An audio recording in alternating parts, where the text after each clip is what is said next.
Guiados por la eternidad. Audiolibro de John Bevere.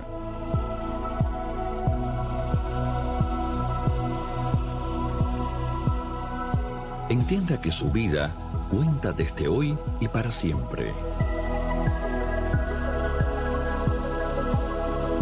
Guiados por la eternidad. Capítulo 7. El fundamento. Pero el justo tiene cimiento eterno. Proverbios 10:25.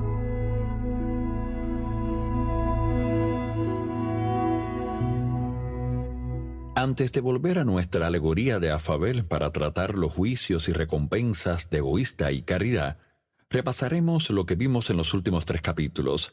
Recordemos el siguiente pasaje de las Escrituras que mencionamos en el capítulo 4.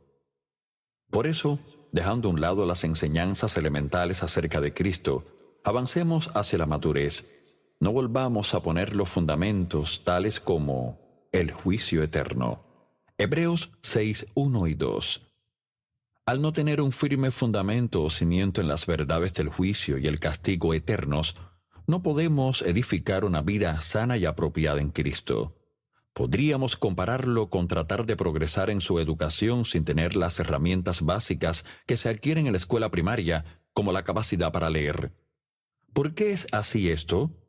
Al estudiar con atención los evangelios, observará que Jesús habló del infierno y lo describió con mayor detalle de lo que hizo con el cielo. Lo hizo para plantar en nosotros un fundamento, el temor de Dios. Va aquí un ejemplo. Por tanto, todo lo que habéis dicho en tinieblas a la luz se oirá, y lo que habéis hablado al oído en los aposentos se proclamará en las azoteas. Mas os digo, amigos míos, no temáis a los que matan el cuerpo, y después nada más pueden hacer. Pero os enseñaré a quién debéis temer. Temed a aquel que después de haber quitado la vida, tiene poder de echar en el infierno. Sí, os digo, a este temed. Lucas 12:35. Sus palabras fueron fuertes y precisas. Al obtener y mantener buen entendimiento del juicio y el castigo eterno, en nuestros corazones se planta y mantiene firmemente el temor del Señor. Permítame explicarlo. Solo Dios puede emitir la sentencia a pasar la eternidad en el infierno. Lo que hayamos dicho en secreto será puesto de manifiesto bajo la luz de su gloria el día del juicio. Y no solo nuestras palabras, sino nuestros motivos, actitudes y obras serán manifestados. El temor de Dios nos mantiene siempre conscientes de que nada puede ocultársele, ni siquiera lo más secreto, y nos hace saber que nada escapará a su juicio y que su juicio es justo.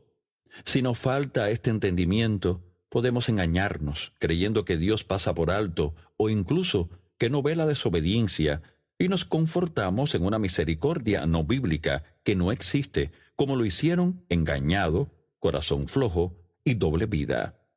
Podemos convertirnos con toda facilidad en una de esas muchas personas que en nuestros días se apartan de la firme devoción para inclinarse a la desobediencia. Quienes carecen de este fundamento, de seguro caerán en el temor del hombre, y en última instancia es sabido que servimos a aquel a quien tememos. Si tememos a Dios, le obedeceremos aunque estemos bajo presión. Pero si tememos al hombre, nos rendiremos al hombre, especialmente si estamos bajo presión, buscando entonces lo que beneficie y satisfaga nuestros placeres o deseos carnales. Entregarse a la carne en última instancia lleva a graves consecuencias. Por lo tanto, si nos falta el entendimiento consciente del juicio y el castigo eternos, nos falta una cierta medida del temor del Señor, porque los juicios de Cristo son de hecho un aspecto del temor del Señor. Pablo lo dice de esta manera: porque es necesario que todos nosotros comparezcamos ante el tribunal de Cristo, para que cada uno reciba según lo que haya hecho mientras estaba en el cuerpo, sea bueno o sea malo. Conociendo, pues, el temor del Señor, persuadimos a los hombres. 2 Corintios 5, 10 y 11. No se estaba refiriendo al gran trono blanco del juicio al que Jesús hizo referencia en el versículo previo, en el que las personas serán sentenciadas al infierno, sino al juicio del creyente, que comenzaremos a ver en el próximo capítulo. Sin embargo, note que Pablo equipara el estrado del juicio de Cristo con el temor del Señor, aunque eso también podría referirse al trono blanco. De hecho, en el versículo antes mencionado, llama al tribunal de Cristo el temor del Señor. El punto aquí es que no podemos separar el temor del Señor del juicio y que el temor del Señor sea la clave para una vida saludable. Escuche lo que dice el profeta Isaías. Él será la seguridad de sus tiempos, te dará en abundancia salvación, sabiduría y conocimiento. El temor del Señor será tu tesoro. Isaías 33:6. El temor santo es la clave de un fundamento o cimiento seguro en Dios. Recuerde que en los capítulos anteriores, Jesús predijo a la multitud que habría quien hiciera cosas milagrosas en su nombre, pero que luego sería expulsado al castigo eterno.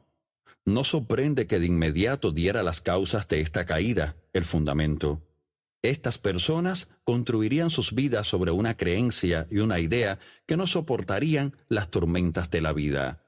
A cualquiera, pues, que me oye estas palabras y las pone en práctica, lo compararé a un hombre prudente que edificó su casa sobre la roca. Descendió la lluvia, vinieron ríos, soplaron vientos y golpearon contra aquella casa, pero no cayó, porque estaba cimentada sobre la roca. El seguro fundamento de Dios, el temor del Señor. Pero cualquiera que me oye estas palabras y no las practica, lo compararé a un hombre insensato que edificó su casa sobre la arena. Descendió la lluvia, vinieron ríos, soplaron vientos y dieron con ímpetu contra aquella casa, y cayó, y fue grande su ruina. Mateo 7, de 24 al 27. Quienes han perseverado hasta el final habrán podido soportar las tormentas a causa de su cimiento firme. El temor del Señor es ese cimiento. Nos brinda estabilidad. Es un almacén de las riquezas de Dios. Su salvación, sabiduría y conocimiento están ocultos allí. Temor del Señor. ¿Qué es el temor del Señor? ¿Es tener miedo de Él? No, en absoluto. Porque, ¿de qué modo podríamos tener intimidad con el Señor, que es su más profundo deseo, si le tuviéramos miedo? Dios vino a revelarse a sí mismo ante Israel, a tener con ellos la comunión que tenía con Moisés, pero ellos se alejaron, negándose a estar con él. Moisés le dijo al pueblo: «No temáis, pues Dios vino para probaros, para que su temor esté ante vosotros y no pequéis». Éxodo 20:20. Observe que estas palabras suenan tan parecidas que podrían contradecirse, pero Moisés está haciendo una diferencia entre tener miedo y sentir temor de Dios. Hay una diferencia. Quien tiene miedo de Dios tiene algo que ocultar. Recuerda lo que hizo Adán cuando desobedeció en el huerto. Se ocultó de la presencia del Señor. Por otro lado, quien teme a Dios teme alejarse de Él. Escapa la desobediencia. El temor del Señor es honrar, estimar, valorar, respetar y reverenciar a Dios por sobre todas las cosas y personas. Lo que le importa a Dios nos importa a nosotros. Lo que a Él no le importa tampoco tiene importancia para nosotros. Cuando tememos a Dios, temblamos ante su palabra, lo cual significa que le obedecemos al instante, aunque no tenga sentido, aunque nos duela, aunque no veamos los beneficios, y hasta el final. Sí, entonces la manifestación del temor del Señor es la obediencia a su palabra, caminos o leyes. Las Escrituras nos dicen que el temor del Señor es el principio de la sabiduría. Podríamos decir que es el cimiento de la sabiduría. La sabiduría de la que hablaremos en los siguientes capítulos es el conocimiento y la capacidad de tomar las decisiones correctas en el momento oportuno. Quienes toman malas decisiones bajo presión carecen de sabiduría, y la fuente de la sabiduría es el temor del Señor. Las Escrituras nos dicen que nuestras vidas pueden compararse con la construcción de una casa. Primero viene el cimiento, y luego la estructura. Leemos: «Con sabiduría se edificará la casa, y con prudencia se afirmará». Proverbios 24:3. Si estamos edificando nuestras vidas con la capacidad de tomar las decisiones correctas, entonces edificaremos una vida sana que podrá presentarse con confianza ante el tribunal de Cristo. El principio, fundamento o cimiento de esta sabiduría es el temor de Dios. Para no apartarnos. Los cristianos no nos apartaríamos si tuviéramos el temor del Señor plantado con firmeza en nuestros corazones. No tropezaríamos ni nos separaríamos de nuestra firme devoción a Jesús. No tomaríamos su palabra a la ligera, ni la daríamos por sentada. No coquetearíamos con el pecado, lo cual causa que los corazones de los creyentes se endurezcan y finalmente caigan. Ve a Hebreos 3, 12 y 13. Siempre sabríamos que lo que se dice y se hace en secreto será proclamado en público ante el tribunal de Cristo. Escuchemos qué le dijo Dios a Jeremías sobre las personas del Nuevo Testamento. Y me serán por pueblo, y yo seré a ellos por Dios. Y les daré un corazón y un camino, para que me teman perpetuamente, para que tengan bien ellos y sus hijos después de ellos. Y haré con ellos pacto eterno, que no me volveré atrás de hacerles bien, y pondré mi temor en el corazón de ellos, para que no se aparten de mí. Jeremías 32, del 38 al 40. Observe que Dios dice, para que me teman perpetuamente, para que no se aparten de mí. Recuerdo una reunión en Malasia donde el espíritu del temor del Señor se manifestó fuertemente. Había gente de todo el hemisferio oriental, estudiantes de seminario, pastores y muchos otros colmaban el auditorio donde hablaría. Hacia el final del servicio, muchos lloraban incontrolablemente, echados en el suelo, por todo el frente cerca de la plataforma. El temor del Señor era tan asombroso en esa atmósfera. Y yo pensé, John Bevere, si te equivocas al hacer o decir algo, eres hombre muerto. No sé si habría pasado esto, pero lo que sí sé es que un hombre y una mujer cometieron un error moviéndose en una atmósfera similar en el Nuevo Testamento y murieron. El resultado de su juicio inmediato fue que vino gran temor sobre toda la iglesia y sobre todos los que oyeron estas cosas. Hechos 5:11. Al término de la reunión, se me acercó una pareja de la India y me dijeron, John, nos sentimos tan limpios por dentro. También yo lo siento, dije. Días después estaba en mi hotel y encontré el pasaje. El temor de Jehová es limpio, que permanece para siempre. Salmo 19:9. El Espíritu Santo le habló enseguida a mi corazón. Lucifer era el ángel que lideraba la adoración en el cielo. Ungido, hermoso y bendecido, pero no sentía temor de mí. No permaneció para siempre. Consideré esto y luego oí. 1/3 de los ángeles que rodeaban mi trono y veían mi gloria, no me temieron, no permanecieron para siempre. Me impactó lo que Dios me revelaba, y entonces oí. Adán y Eva anduvieron en presencia de mi gloria. Tenían comunión conmigo, pero no sentían temor de mí. No permanecieron para siempre. El temor del Señor nos da poder para permanecer. Nos mantiene constantemente obedientes a la palabra de Dios. Se advierte a los creyentes. Temamos, pues, no sea que permaneciendo aún la promesa de entrar en su reposo, alguno de vosotros parezca no haberlo alcanzado. Hebreos 4:1. Es interesante que dice temamos en lugar de amemos. Es el temor de Dios lo que nos impide apartarnos de Él para caer en el pecado, no el amor a Dios. Un famoso evangelista. Jamás olvidaré la ocasión en que visité a un famoso evangelista que estaba cumpliendo su último año de prisión de una sentencia de 5. Su caso fue conocido en el mundo y trajo gran reproche sobre el reino. Sin embargo, en su primer año, como preso, tuvo un verdadero encuentro con el Señor. Cuando 4 años más tarde entré en la prisión, una de las primeras cosas que me dijo fue, John, esta prisión no fue el juicio de Dios sobre mi vida, sino su misericordia. Si hubiera seguido viviendo como lo hacía, yo habría terminado en el infierno para toda la eternidad. Ahora había logrado captar mi atención. Supe que estaba hablando con un quebrantado hombre de Dios, un verdadero siervo de Cristo. Yo sabía que había comenzado en el ministerio muy enamorado de Jesús. Su pasión era evidente. Me preguntaba cómo había podido acabar tan lejos del Señor, estando aún en la cúspide de su ministerio. Por eso le pregunté: ¿cuándo te desenamoraste de Jesús? Me miró con asombro y sin titubear dijo: jamás. Confundido, proseguí: ¿qué hay entonces el fraude con el correo y con tu adulterio en estos últimos 7 años?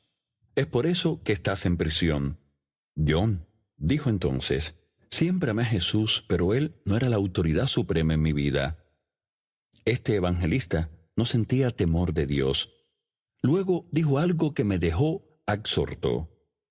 John, hay millones de cristianos norteamericanos que son como yo. Dicen que Jesús es su Salvador y le aman, pero no le temen como Señor Supremo en sus vidas. Entonces se encendió una luz en mi interior. Tomé conciencia de que podemos amar a Jesús, pero que eso solo no impedirá que caigamos. También tenemos que sentir temor de Dios. Recordemos las palabras de Moisés. Dios ha venido a ponerlos a prueba para que sientan temor de Él y no pequen. Éxodo 20:20. Es entonces el temor del Señor lo que nos da el poder para permanecer, para no desviarnos de nuestra obediencia a Dios, como lo hicieron Lucifer, 1/3 de los ángeles, Adán y los muchos que en la iglesia caerán en estos últimos días. Complete su salvación. Por esta razón Pablo nos dice: así que, mis queridos hermanos, como han obedecido siempre, no solo en mi presencia, sino mucho más ahora en mi ausencia, lleven a cabo su salvación con temor y temblor. Filipenses 2:12. Llevamos adelante y completamos nuestra salvación con reverencial temor y temblor. Eso nos mantiene alertas, sabiendo que cada pensamiento, palabra y obra serán puestos de manifiesto en el juicio. Y con este conocimiento nos mantenemos humildes, cautelosos, con dominio propio, tiernos, alertas ante la tentación a desobedecer y apartándonos siempre de lo que pudiera desagradar a Dios. Observe que Pablo no dice que completamos o terminamos nuestra salvación con amor y benignidad. El temor del Señor nos da las fuerzas que necesitamos para no apartarnos de su gracia y caer en una vida de desobediencia. Considere las palabras de Pablo a los romanos. Él discute cómo la caída de Israel dio como resultado la salvación de los gentiles. Llamó a Israel las ramas naturales y a los creyentes gentiles del Nuevo Testamento ramas silvestres. Escuche lo que Dios dice a través de este apóstol. De acuerdo, pero ellas fueron desgajadas por su falta de fe, y tú, por la fe, te mantienes firme. Así que no seas arrogante, sino temeroso. Romanos 11:20. Vea que no dice, no seas arrogante, sino amoroso. No, él se refiere al temor de Dios. ¿Por qué? Volverá a ver esto en los siguientes 2 versículos como fuente de capacidad y fuerza para continuar en su amor. Porque si Dios no tuvo miramientos con las ramas originales, tampoco los tendrá contigo. Por tanto, considera la bondad y la severidad de Dios, severidad hacia los que cayeron y bondad hacia ti. Pero si no te mantienes en su bondad, tú también serás desgajado. Romanos 11, 21 y 22. Como creyentes hemos de considerar la bondad, amor y severidad, juicio de Dios. Si no tememos a Dios, no continuaremos en su bondad y podemos ser desgajados. Aquí otra vez Dios nos advierte. Temamos, pues, no sea que permaneciendo aún la promesa de entrar en su reposo, alguno de vosotros parezca no haberlo alcanzado. Hebreos 4:1. El temor de Dios nos guarda de apartarnos y caer. El amor de Dios, por otra parte, nos mantiene lejos del legalismo que también destruye la intimidad con Dios. Nuestro amor por Dios alimenta nuestros motivos e intenciones, manteniéndonos apasionados, fieles. Tenemos que tener ambas fuerzas, la del amor y del temor en nuestras vidas, para poder mantener una relación saludable. Por esto Pablo llama a Dios nuestro Padre Celestial y Abba, que significa papito, pero también dice que nuestro Dios es un fuego consumidor. Dios es amor, pero también es justo y juez santo. No temerle es carecer de estabilidad perdurable, y Jesús dice varias veces, mas el que persevera hasta el fin, éste será salvo. Mateo 10:22. Nuestra influencia. La otra razón fundamental por la que necesitamos un firme entendimiento de la doctrina elemental del juicio y castigo eternos es la influencia que tenemos sobre los demás. Si nos falta el temor del Señor, comunicaremos de palabra o acción un evangelio desequilibrado y como resultado, aquellos en los que influimos serán susceptibles de tropezar y aún caer para siempre. Sin este fundamento, como pastores, maestros o predicadores del evangelio, transmitiremos solo los principios que las Escrituras dan sobre cómo vivir una vida bendecida, próspera y feliz. Estos principios de las Escrituras funcionarán produciendo salud, éxito financiero, paz, mejores relaciones, etc. Sin embargo, sin el cimiento del juicio eterno, nos apartaremos de predicar la cruz, el precio de seguir a Jesús. Predicaremos solamente mensajes aceptables para conseguir seguidores, mientras excluimos el importante punto de rendir nuestras vidas a toda costa. Si no somos guiados por la eternidad, viviremos y comunicaremos más para beneficio de esta vida en lugar de ver la vida desde una perspectiva eterna. Les enseñaremos a las personas a vivir para el día, en lugar de vivir como los patriarcas que esperaban la ciudad que tiene fundamentos, cuyo arquitecto y constructor es Dios. Hebreos 11:10. Sí, hay recompensas en esta vida por obedecer los principios de Dios. Les hemos enseñado bien, pero no olvidemos que somos residentes temporales en esta tierra. Hemos de prosperar en esta vida, pero según los estándares del cielo y no los de nuestra cultura. Nuestro verdadero hogar no está aquí. Lea con atención el motivo de estos santos que renunciaron a este mundo por seguir a Dios. Conforme a la fe, murieron todos estos sin haber recibido lo prometido, sino mirándolo de lejos y creyéndolo y saludándolo y confesando que eran extranjeros y peregrinos sobre la tierra. Porque los que estos dicen claramente dan a entender que buscan una patria, pues si hubiesen estado pensando en aquella de donde salieron, ciertamente tenían tiempo de volver, pero anhelaban una mejor, esto es, celestial, por lo cual Dios no se avergüenza de llamarse Dios de ellos, porque les ha preparado una ciudad. Hebreos 11, del 13 al 16. La patria que estos santos buscaban es la ciudad de Dios, la nueva Jerusalén a la que prestaremos atención en lo que queda de este audiolibro. Quienes vivirán en esta ciudad son llamados vencedores. Su recompensa será infinitamente mejor que lo mejor que puede ofrecernos la vida aquí en la tierra.